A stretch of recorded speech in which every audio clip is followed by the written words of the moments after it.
J'ai un physique de flic, on va dire, que ce soit ma coupe de cheveux, ma couleur de peau. Je fais flic, je sais que je fais keuf.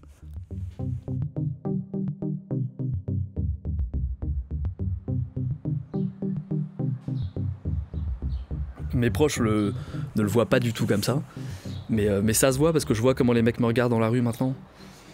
Je peux passer devant un petit stade, je fume ma clope, je vais jouer au foot avec des potes, mais il y a une bande de mecs qui squattent devant. On va se regarder, moi et eux, et on va tout de suite comprendre. On va tout de suite comprendre qu'on s'est reconnus mutuellement. Enfin, moi je les reconnais, je reconnais rien de particulier chez eux, mais eux m'ont vu. Donc s'ils m'ont vu, c'est qu'ils ont une certaine expérience de la police aussi. Donc forcément, ça instaure un rapport à l'autre un peu particulier. Ouais.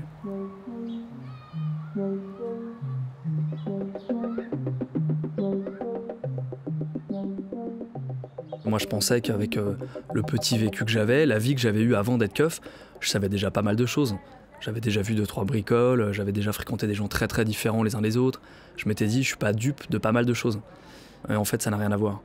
À mesure que tu avances, quand tu bosses, forcément, il y a toute une sorte de grille de lecture qui vient se calquer sur le monde, un truc qui se met entre toi et le monde, et tu le décodes différemment.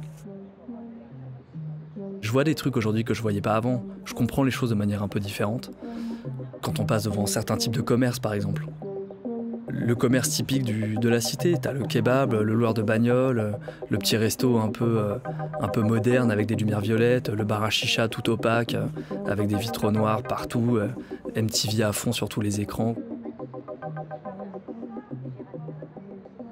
On sait ce que c'est qu'un mec qui prend de la drogue, on sait ce que c'est qu'un mec qui en vend, on sait ce que c'est qu'un mec qui a un bar qui va servir uniquement à blanchir de la thune, la clientèle qu'il y a, les problèmes que ça génère, les poivreaux, les indiques, etc.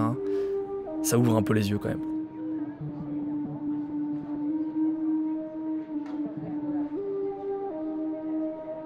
Je vais dîner avec mon père et je tombe sur un mec qui était en garde à vue chez moi 3 jours avant, pendant 2 jours. Donc avec un mec avec lequel j'ai beaucoup parlé, un mec que j'ai traqué d'ailleurs pendant plusieurs mois. C'était un mec qui était assez insaisissable. Et je tombe sur lui comme ça en pleine rue, il vient me saluer, il vient saluer mon père, il pense qu'on est flics tous les deux, donc il l'appelle commissaire ou je sais plus comment il l'appelle, mais c'est bizarre, ça te rappelle à ta vie professionnelle tout le temps, elle se rappelle à toi tout le temps.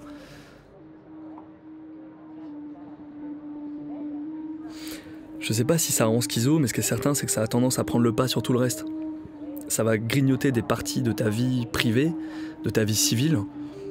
T'en ressors pas complètement indemne. On n'est jamais complètement étanche. Pour l'instant, ça n'a pas encore abîmé ma capacité à tomber amoureux ou à me faire des potes ou à être détendu. Mais il y a des discours de la part de certains de mes amis ou de membres de ma famille que je peux plus entendre, par exemple. Trop angélique, trop naïf, trop candide, ou alors un peu grossier. Tout est beaucoup plus complexe.